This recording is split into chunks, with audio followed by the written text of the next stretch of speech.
칠순을 앞둔 만수가 결혼한다는 소식은 마른 하늘의 날벼락이었다.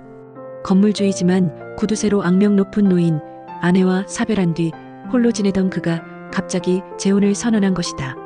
아들은 충격에 휩싸였다. 아버지, 제 몫은요? 그의 머릿속에는 상속과 재산만이 떠올랐다. 사랑을 택한 아버지와 돈을 지키려는 아들. 늦은 나이에 피어난 황혼의 사랑은 축복이 될까, 파국이 될까? 한 장의 혼인신고서가 가족을 갈라놓고 한 장의 김치전이 사람을 다시 이어주려 한다. 오늘 한 집안의 밥상 위에서 진실이 드러난다.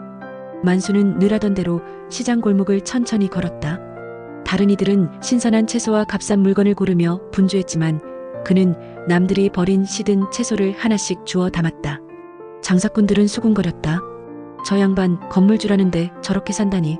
하지만 만수는 개의치 않았다. 그는 늘 절약하며 살아왔다. 번듯한 건물을 가지고 있어도 구두쇠라는 소리를 들어도 상관없었다. 아내를 먼저 떠나보낸 뒤 외로움과 허기를 달래는 방식은 그저 아끼고 버티는 것뿐이었다. 그때 발치에 낡은 갈색 지갑 하나가 굴러와 멈췄다. 만수는 허리를 굽혀 집어들었다. 아내는 신분증과 현금 몇 장, 그리고 반찬가게에 영수증이 있었다. 이름은 금자, 주소와 연락처도 적혀 있었다. 그는 잠시 망설였다. 파출소에 맡길까 아니면 직접 돌려줄까? 절차가 번거로울 것 같아 직접 가기로 했다. 좁은 골목 끝 작은 반찬가게가 눈에 들어왔다. 낡은 간판엔 금잔의 반찬이라고 적혀 있었다. 안에서는 된장국과 기름 냄새가 은은하게 풍겨나왔다. 문을 열자 은빛 머리를 단정히 묶은 여인이 반갑게 맞았다. 어서 오세요. 아이고, 얼굴이 많이 추우시네요. 만수는 지갑을 내밀었다. 이거 시장에서 주웠소. 금자 씨 거 맞지? 금자는 눈을 크게 뜨며 받아들었다. 세상에, 이걸 찾으러 온 게 맞네요. 정말 감사합니다. 얼마나 놀랐는지 몰라요. 만수는 무심하게 고개를 끄덕였다. 별일 아니오. 그러나 그때 그의 배에서 꼬르륵 소리가 났다. 얼굴이 붉어진 만수는 괜히 헛기침을 했다. 금자는 웃음을 참지 못하며 말했다. 마침 김치전 막 부쳤어요. 지갑 찾아주신 감사로 한 장 드릴게요. 거절하지 마세요. 기름이 자글자글 끓는 소리와 함께 김치전이 접시에 올랐다. 만수는 젓가락을 들어 조심스레 베어 물었다. 바삭하면서 속은 촉촉했다. 오래전 세상을 떠난 아내가 해주던 김치전 맛과 크게 다르지 않았다. 순간 목구멍이 저릿했다. 그는 말없이 남은 전을 다 먹었다. 금자는 따뜻한 차를 내밀었다. 괜찮으시면 가끔 들르세요. 그냥 이야기만 하고 가셔도 돼요. 가게를 나선 만수의 발걸음은 가볍게 느껴졌다. 집으로 돌아오며 그는 혼잣말을 했다. 괜히 생각나네. 김치전, 웃음, 지갑별일 아닌데 자꾸 떠오르네. 빈집에 돌아오자 정막이 가득했다. 낡은 전기장판 소리만 들렸다. 그는 전등을 켜고 방 한구석에 앉아 오늘 일을 곱씹었다. 휴대폰을 꺼내 번호를 눌러볼까 하다 다시 내려놓았다. 며칠 뒤 만수는 또다시 반찬가게 앞을 서성였다. 안으로 들어가야 할지 망설이다 결국 문을 열었다. 금자는 반갑게 웃었다. 오셨군요. 오늘은 시래기국 끓였어요. 몸이 따뜻해져요. 만수는 피식 웃으며 대답했다. 시래기국이라 옛날에 아내가 자주 끓여줬는데. 그는 국을 떠먹었다. 깊고 구수한 맛이 입안에 퍼졌다. 옛 추억이 밀려와 가슴이 먹먹해졌다. 금자는 조용히 그를 바라보다가 말했다. 혼자 식사하시는 게 익숙하시죠? 하지만 가끔은 누군가랑 함께 먹는 게 훨씬 맛있어요. 만수는 천천히 고개를 끄덕였다. 맞는 말이요. 그날 이후 만수는 자주 반찬가게를 찾았다. 특별한 이유가 있어서라기보다 그곳에는 따뜻한 밥 냄새와 환한 웃음이 있었기 때문이다. 금자는 음식을 내주며 이런저런 이야기를 나누었고 만수는 오랜만에 대화다운 대화를 했다. 동네 사람들은 곧 눈치를 챘다. 만수 영감, 요즘 얼굴이 펴졌어. 혹시 반찬가게 금자 아주머니 때문 아냐? 수군거림이 이어졌지만 만수는 대꾸하지 않았다. 오히려 속으로는 변화를 부정하지 않았다. 밤이 되자 그는 집에서 혼잣말을 했다. 이 나이에 무슨 생각을 하는 건지 그래도 사람인데 같이 밥 먹을 사람 하나쯤은 있어야지. 창밖으로 겨울바람이 불었지만 방 안에는 이상하게도 따뜻한 기운이 감돌았다. 만수는 며칠 동안 마음을 다잡았다. 오랜 세월 혼자 살아오며 잃어버렸던 웃음을 다시 찾게 해준 사람은 금자였다. 더 늦기 전에 마음을 정리해야 한다는 생각이 들었다. 결국 그는 아들 진국을 카페로 불러냈다. 만수는 차분하게 입을 열었다. 나 재혼하려 한다. 금자씨와. 진국의 얼굴은 순간 굳어졌다. 들고 있던 커피잔이 덜컥 소리를 내며 흔들렸다. 아버지, 무슨 말씀을 하시는 거예요? 장난이시죠? 만수는 눈빛을 바로 세우며 대답했다. 진지하다.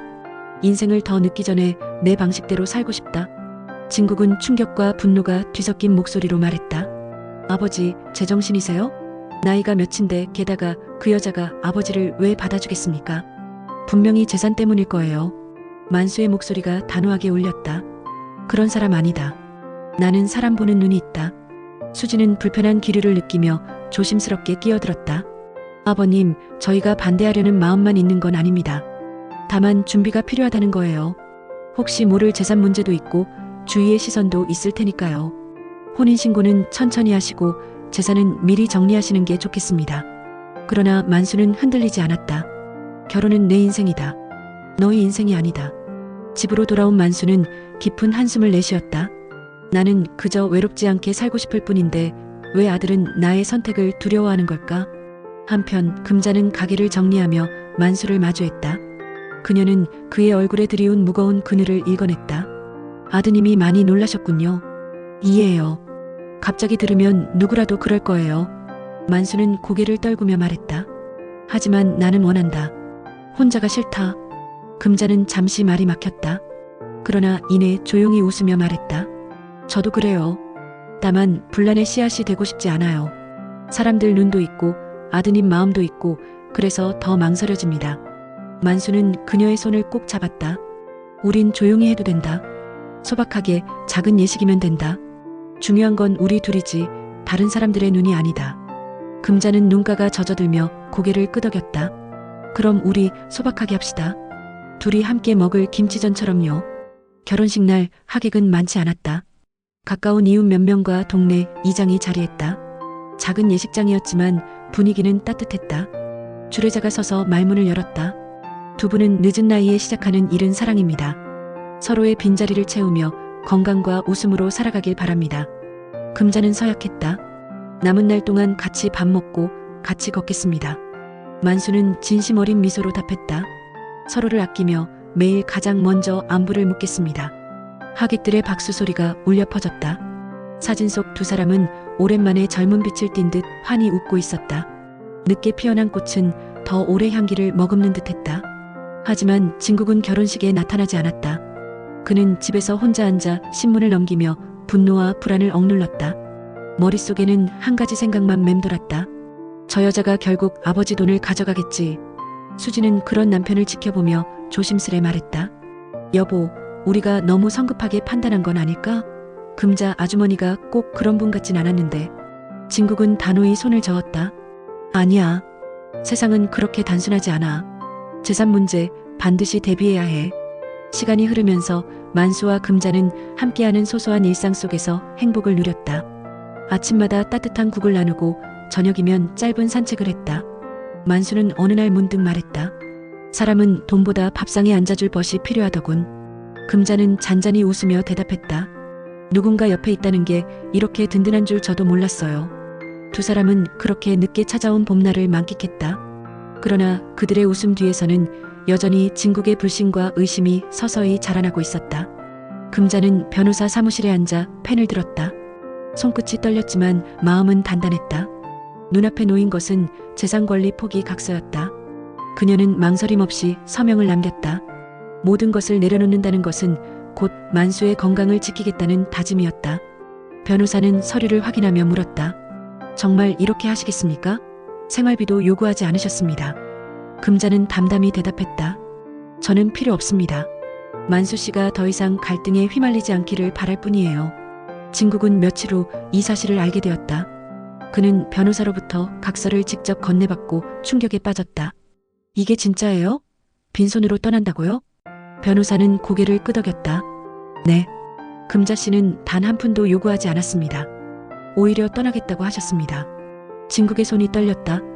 머릿속을 가득 메운 것은 후회였다. 내가 틀린 건가 아버지를 지킨다고 생각했는데 결국 아버지를 더 아프게 만든 건 나였잖아. 그는 빈집의 아버지를 떠올렸다. 식탁 위에는 국물 자국만 남아 있었고 숟가락 소리도 발자국 소리도 없는 공간.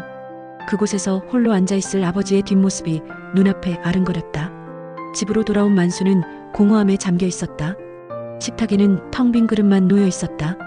국 끓는 소리도 숟가락 부딪히는 소리도 없구나. 잘 가라, 금자야. 그의 목소리에는 짙은 슬픔이 묻어났다.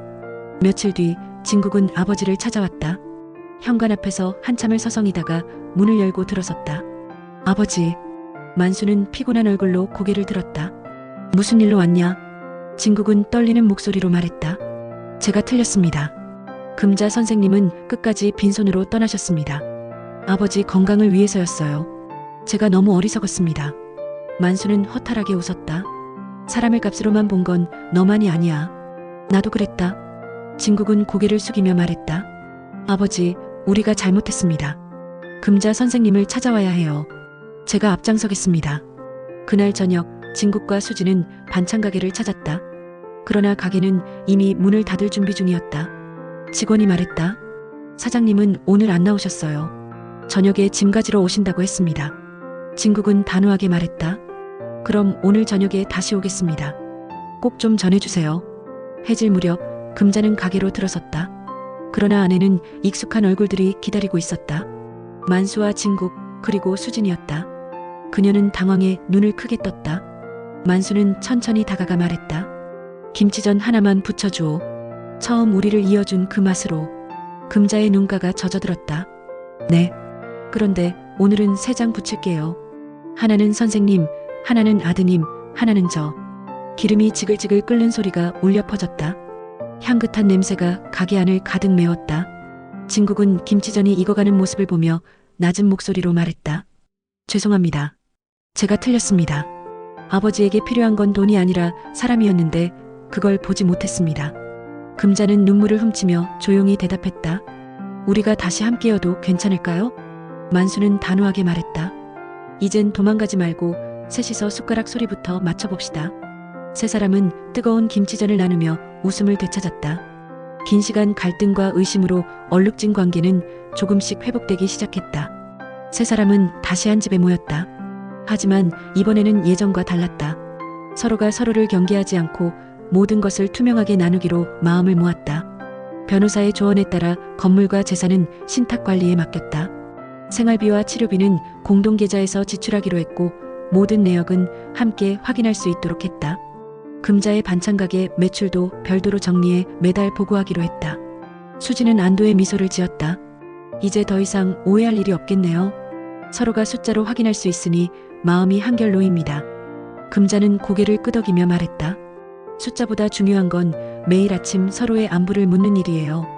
그게 있으면 불필요한 의심도 줄어들 거예요. 만수는 활짝 웃으며 덧붙였다. 오늘부터는 내가 먼저 전화를 하겠다. 밥 먹었냐 하고 깨우겠다. 세 사람의 얼굴에는 오랜만에 환한 웃음이 번졌다. 아침이 밝자 집안에는 활기가 넘쳤다. 부엌에서 국 끓는 소리가 퍼졌고 숟가락과 그릇이 부딪히는 소리가 경쾌하게 울려 퍼졌다. 진국은 밥상을 보며 말했다. 아버지, 병원 재활 신청했어요. 저녁마다 같이 걷기 해요. 만수는 기분 좋은 목소리로 대답했다. 그래, 같이 걷자. 이 골목 끝까지라도. 수지는 따뜻한 눈길로 두 사람을 바라봤다.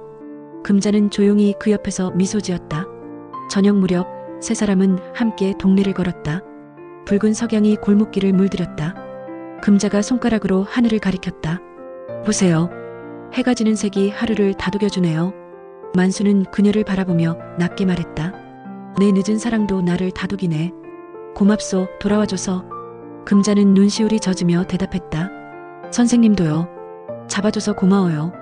진국은 발걸음을 멈추고 고개를 숙였다. 아버지, 어머님 저도 감사합니다. 다시 기회를 주셔서. 세 사람은 나란히 걸었다. 바람은 차가웠지만 서로의 온기만으로도 충분히 따뜻했다. 밤이 되자 다시 식탁에 모였다. 김치전이 노릇하게 익어갔고 시래기국에서는 김이 피어올랐다. 세 사람은 숟가락을 맞부딪히며 웃었다. 만수는 속으로 깊이 되뇌었다.